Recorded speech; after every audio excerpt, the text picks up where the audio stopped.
Hey, good morning. Yes, it is. It is Thursday, the 15th of May, 2025. So, what are we going to talk about today? I thought we'd talk about how to keep your business profitable 12 months out of the year and how to go about doing that and what you should be doing in the off season. So, stay tuned.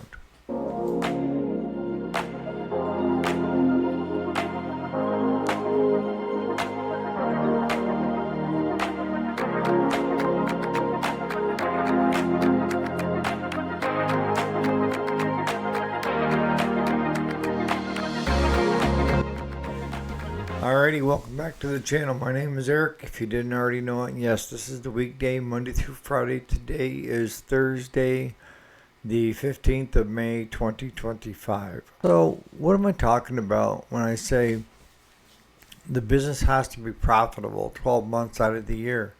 And how is that possible? Because we all know we have slowdowns at certain points, right? For us, midwinter is crickets. And even into probably almost April. And then every May, we get an onslaught of. We picked up a lot of new customers this year that had heard about us. And I get the same thing from every new customer. How busy are you? And could you get mine in and out this week? And we haven't even looked at it yet. They haven't even dropped it off yet.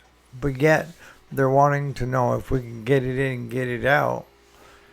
Because if not, they're going to call the next shop. And my normal is get it here so we can take a look at it to see if it's even worth fixing it. And then we'll go from there. But you have to stay profitable 12 months of the year. And how do you do that? Honestly. Well, we've talked about pushing your good customers to do their lawnmowers in the fall and giving them a discount so that you're not slammed every spring. You can take, your good paying customers that you can trust. You can go ahead and grab theirs in the fall, service it, shut the fuel off, let it run completely out, park it where they want it. And then all they have to do is turn the gas on in the spring and hit the switch and it should fire right up, right? Because you pretty much eliminated all of the gas in the system from the fuel tank forward to the engine. You can't get rid of all the gas. Some people say, well, by doing that, there's no gas at all left in the carburetor. That's hogwash. There's still fuel in the carburetor. The only way you're going to solve that issue is shut it off, let it run dry till it quits. Take the electric fuel shut off the bottom of the carburetor or the drain screw if you have one, and let it completely drain out. That way, you know that it's completely drained, right? But by moving your customers over into the fall of the year, you're now taking a lot of that income you have in the spring, right? And you're just moving it over. You're not losing it. You're just moving it around to certain times of the year. And if you don't do snow blowers, that might be another thing to look at is the fall of the year, getting snow blowers serviced.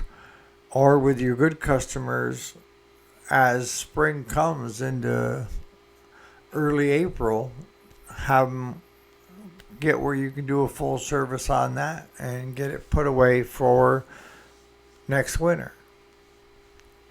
But there's other things that you can do to entice a year-round income. And that is offering like a service plan. And what do I mean by a service plan? I mean, that let's take customer A. Customer A has got a 42-inch Husqvarna.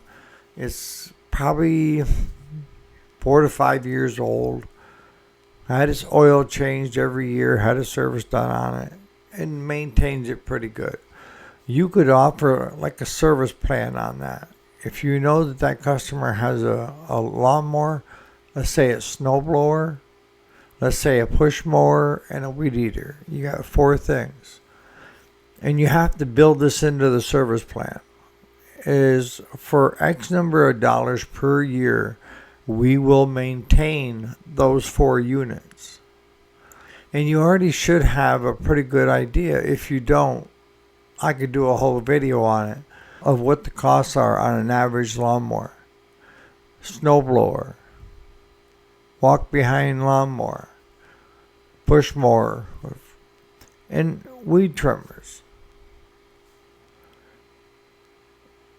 I already know a given, and the thing that's going to change is the age of the equipment, right? Because as the equipment gets older, it's going to have more issues. It's just destined. We all know that. Whether it's our vehicles, lawn and garden equipment, same deal. As it gets older, it wears more and there's more issues. Now, you don't want to be giving, if you're going to do a service plan with them, you don't want to be giving them a guarantee that you'll keep that thing running for them.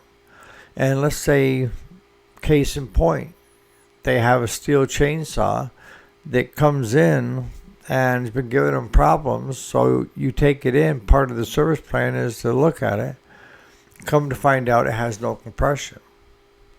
Now, the service plan can't be written up where you're going to fix that no matter what.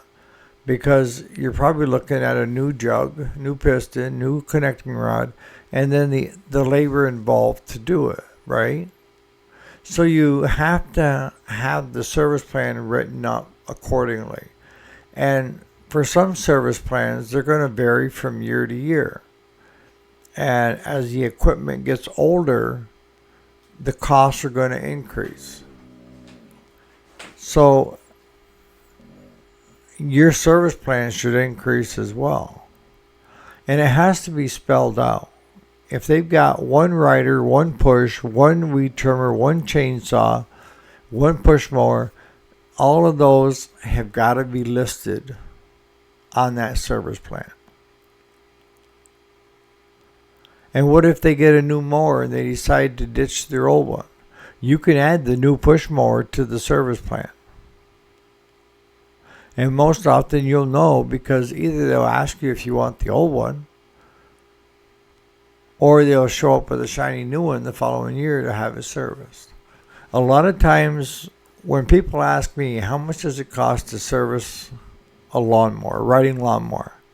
On average, it's 175 to 250 plus parts, depending upon the issues that you tackle.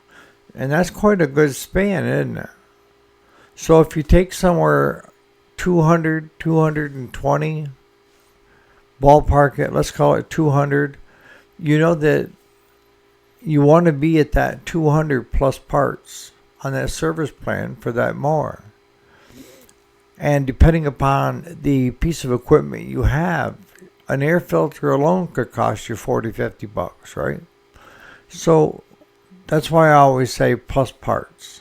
Because the one thing that is not given is one air filter does not fit all riding lawnmowers out there. Even same category Briggs engines do not carry the exact same air filter. It varies from machine to machine to machine, right? So we know that's going to vary.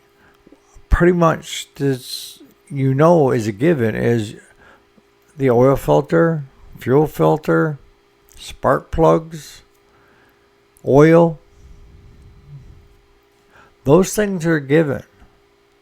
I already know we ballpark our oil filters right across the board at $10. Our fuel filters, $6.50. Spark plugs, $4 a piece. But those things I know, when I'm trying to figure things out. So if I'm writing up a service plan for Joe Schmo's riding lawnmower, I know he's got a Husqvarna with a 42-inch deck. And I already know what all the costs are for that. And I know that every few years I'm going to have to replace that air filter. So if I budget that in over the course of 3 years, because there's no reason why an air filter can't last 3 years. Blowing it out a couple of years, all right? You may have to replace the pre-filter, the green one that goes around the outside. but most times the inner is fine. So if you budget in a third of that filter for over a 3-year period, by the time the third year gets there, you've already been paid for that air filter. So when you're doing your service contracts, you have to know exactly each piece of equipment and how much you're going to put into it, right? And then the rest of it is labor. How much time does it take you to do a normal service? To do a push mower should be in and out. You're going to spend more time trying to get the oil out of it than you are anything else. A rider, you should be able to knock out half hour, 45 minutes. But that's checking every spindle, checking the blades, scraping the deck, blowing the deck off, checking the belts, and going from front to back. And that means greasing the front steering to the spindles on the deck if they're greasable, to any other greasable point. And it also means for your certain machines, checking the hydrostatic fluid to make sure that it's at the full mark. And if you see a can underneath the seat looks like engine oil in it, that's your hydrostatic.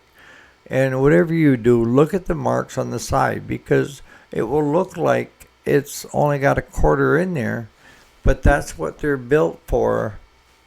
That's where the full mark is. The rest of it is so it can expand.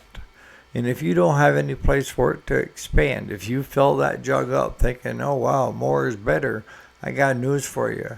You could cost your customer or damage your own machine in the worst possible way.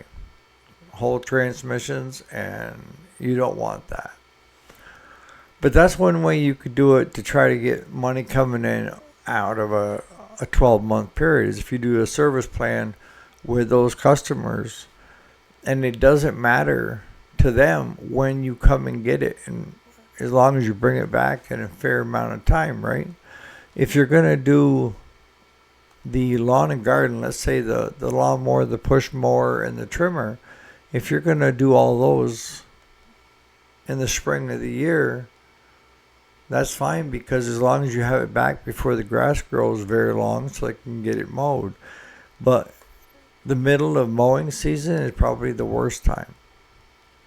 If I were doing a annual service plan with them, I would do all their lawn and garden in the fall. That's when my slowest period is. Get them picked up, get them in, get them done, and that way my customers should be able to have a carefree next summer. Does that mean that you may get called to go out and try to get something started because it's not picking up the fuel the way it should? Yeah, that's a very good possibility. But that's part of customer service. They don't need to bring that unit to you every time. You need to give in order to get. And what do I mean by that? I mean, if you're just constantly thinking about yourself and having it coming in, then you're not going to last long. People are going to be onto that, and they're going to go to where they find that the business wants to help them. That's the key to any business and that you want to start in life, is that you're providing a solution for their problem. You're hearing them, you're doing what needs to be done to correct the problem with your solution, and then they're happy and off going again. Sounds reasonable, right? But I've seen a lot of shops be totally the opposite. Overcharge. It is what it is when it comes to the bill, even though they spent an extra 3 hours they didn't need to spend on something, and they're billing $105 to $120 an hour. Having a lawnmower come in for a service and having it front to back, and having a service on a John Deere lawnmower by a John Deere dealership cost almost $800. And that's pickup and delivery as well. That person gets it back and doesn't even make it around the yard once, and the belt breaks. And they want another $500 to come pick it up, put a new belt on it, and take it back. Nah, not good. You know what we do? I mean, if that happens, you know, one, I'm asking, how did it happen? Did they do something or did I do something? Most of my customers will fess up and tell me if they did something. But if we missed it, that's shame on us. We can't be perfect. We're only human. But we should be looking at the belts on the deck and on the drive. 100%. Scroll the belt around on the pulleys and look to see if there's any breaks where it's just gotten old and brittle or it's cracked. And the last thing you want is to send it on its way and have the customer, the first time mowing, take the belt out. Something like that, we grab a belt and we drive to where that mower is and we put it on right there at the customer's property. Has it happened to us before? Yes, it has. In the early days, we're more conscious of what to look for so that our customers don't have any problems. So the servicing is a good idea, but you can burn yourself if you don't know the cost. The other thing is getting customers that normally show up in the spring to have their lawn and garden stuff, push them to the fall and give them a discount. Take care of your good customers. And if you're doing the pickup and drop off, then you can schedule it around, what works for you. My customers trust us enough, so they give us the key code on their garage doors if they leave it inside, or they'll push it out where we can see it. One or the other. As I mentioned yesterday, what I do during the winter is I start stocking up with stuff that I know I'm going to need, so that it's not all that money going out at one time, right? So I know I'm going to need oil filters, fuel filters, spark plugs. So every month I bring in something else so that I'm fully stocked for the spring rush. And I'll tell you, even the spring rush, we end up having to order maybe another case of oil filters. But if you can't afford to do that, you can't afford to do that.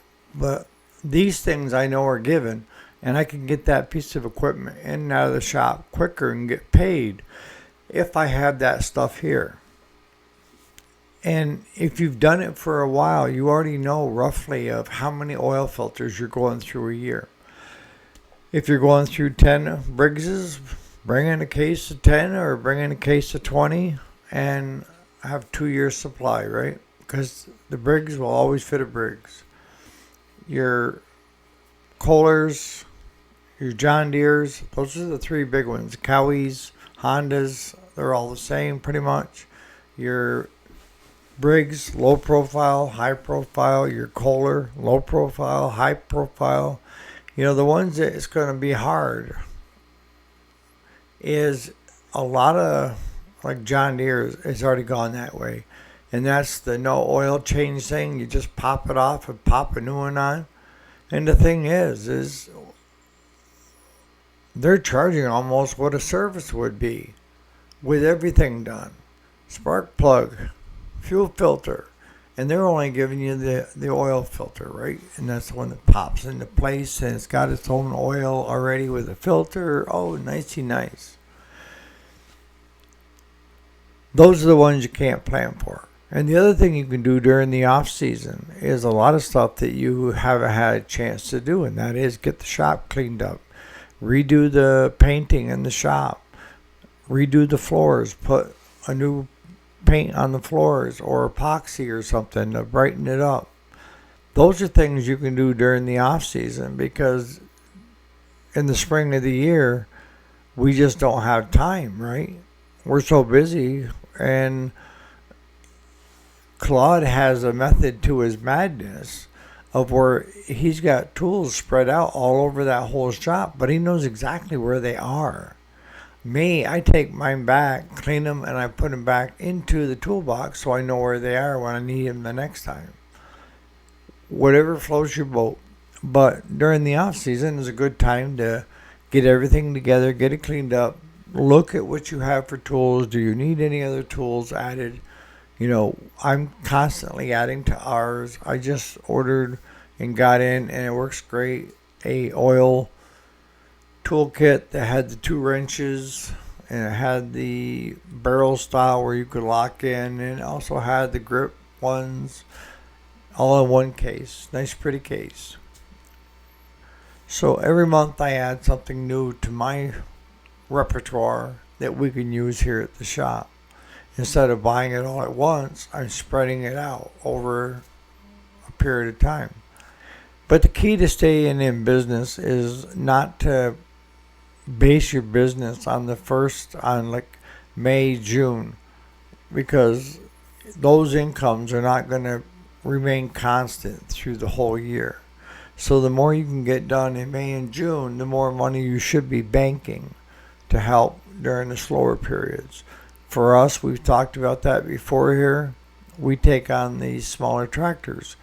And anything that needs an engine rebuild, clutch rebuild, hydraulic issues that are serious, if the customer can wait and I can get them locked in for the winter, I'll give them a discount for doing it. And that also includes changing systems from a 6-volt over to a 12-volt system. Any of that. Because I know that that's when we have our slowest period is throughout the winter.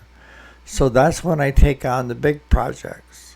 The ones that make more money for the shop, but there's more hours involved.